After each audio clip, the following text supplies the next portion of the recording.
Both the blues organizations and the other companies came out and said, look, we understand that some people are not able to get coverage today, and we will agree to guaranteed issue, no pre-existing conditions, no gender rating, assuming that everybody is in the system in one way or the other, either an individual mandate or personal responsibility requirement, late enrollment penalties, whatever, but people need to be in so that we don't have adverse selection. Now, I don't know about you, but I've been in the insurance industry a long time. And I remember back in the days, some of you with gray hair here, I have gray hair too, it's just dyed.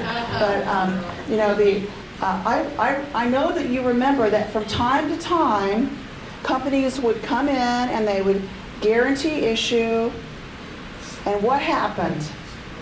They got all the sick people, didn't they? And they went up in smoke. How many of you remember this ever happening? Okay, so we know it happens, right? So you have to do something to prevent adverse selection from happening. You've either got to have a nasty late enrollment penalty or a pre-ex that occurs if somebody enters late or something, some sort of a requirement. But instead what's happened along the way is that the penalties have gotten less and less because they're unpopular. Republicans tend to not like them from a philosophical perspective because, face it, this is the United States and we don't want to make people do stuff to buy anything if they don't want to. It's their right to do it or not do it. And then Democrats don't want to put a hardship on anybody, and so there's been a lot of pushback on the penalties from many sides. So what's happened is the individual purchase mandate that everybody be covered has weakened during all of this legislative process, which means that the possibility of adverse selection when you take away all the underwriting has gone way up. And so in the last couple of weeks we've had two what are excellent reports, and I commend you to read them, from a Price Waterhouse report and also an Oliver Wyman report. They were about what happens relative to the adverse selection. And there's a couple of things that were left out of, particularly the Price Waterhouse report, but I think they're very interesting, and we've actually asked them to pull out state-by-state stats so we can see what happens, and we're supposed to be getting that information today, so we'll know. For example, in Texas, once you factor in adverse selection, will rates go up or down? We already know they're up in Texas, for example. The states that have the least amount, the most flexible regulatory structures today would experience the largest increases based on the new market rules. So what we're trying to do is work with them to make sure that without interfering with anyone's philosophy, that there's every opportunity and encouragement for people to come in. And we're also working with them relative to some reinsurance ideas to mitigate the adverse selection so that the whole thing doesn't just go up in smoke like we've seen happen so many times. So that's a really big item in the news right now. You're going to get something from us about that in your email tomorrow. You should look for it. I think you'll find it interesting because it'll be real specific to where you live. And then the other item is the employer mandate. The business community has been very, very vocal about their opposition to an employer mandate. The fact is that over 90% of employers over 200 provide coverage already. The problem is that the way these mandates are structured in the bills, they structure them in such a way that they don't allow people just to keep doing what they're doing today. They require this new level of benefit. They require them to pay for it in a different way for a different employee population than they currently cover today. And these are pretty significant issues.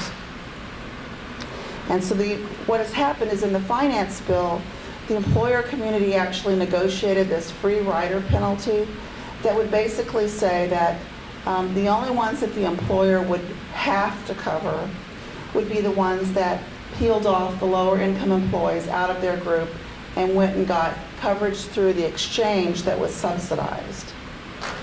And so we kind of think that provision will prevail in the end. The employer, the business community is one of the most effective lobbies in Washington, and they've really been working a lot behind the scenes on that. I know a little bit about that since my husband is in it with the National Retail Federation, but they've been very good. And we actually, what's interesting, because of the role you all play with employers, and you're being kind of the go-between between insurers and employers, we are actually considered in both the insurance industry community as well as the business lobby community. So we actually work both of those instead of just the industry side. I talked about the individual mandate enforceability. The structure of the exchange, this is pretty critical. When we look at the three main versions of the bill, there's a lot of difference between what one exchange would look like and what another exchange would look like. Now, a show of hands, how many of you remember TIPA? Nightmare, right? Well, I'm sorry, some of you probably worked there. I'm so sorry I said that. But the problem with it is that there were a lot of different choices, right? Remember that book? All in one place, and people had some difficulty selecting. That was kind of before the technology age that we have today. But this whole idea of an exchange could be something that's useful to people or not, depending on whether you're creating some giant regulatory agency at the national level or whether you're just providing additional information so that people know what's available in their areas. And that's the range we have in the bills. We have the House bill that creates a giant national exchange, everything run at the federal level, to the Finance Committee bill that's really a system of state portals. It's where the information is displayed. And so I don't know what we'll end up in the end. Obviously, we like the Finance Committee version better than that. Do we need an exchange? Well, of course we don't need that. But that's, you can get over lobbying that one. We Republicans and Democrats like the idea of an exchange. They, even though we know this is not going to happen, in their minds they believe that it will allow coverage to be pooled together more effectively. Now, we all know that if we look at, we'll just use TIPA as an example. So, or you have an umbrella. For those of you who don't know what TIPA is, it's like a giant purchasing arrangement. It's really an umbrella where coverage is offered underneath the umbrella.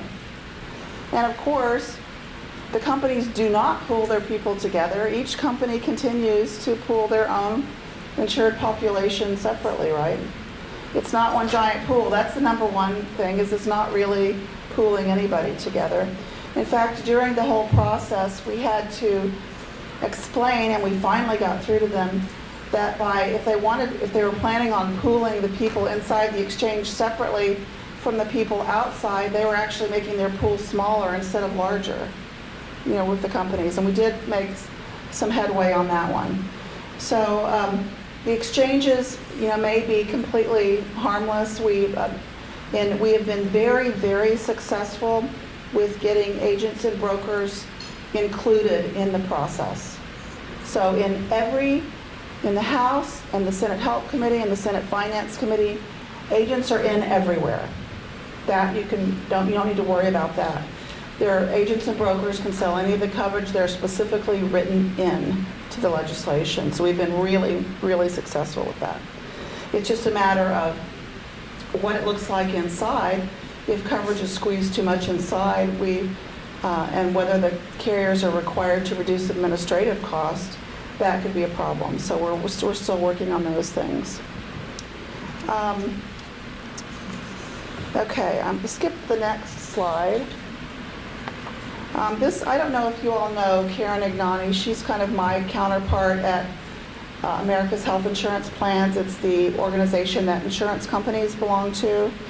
And she's kind of been the industry face, taking a lot of beating lately about these cost increases. But I just didn't know whether you knew who she was. I wanted to show you. And go to the next slide.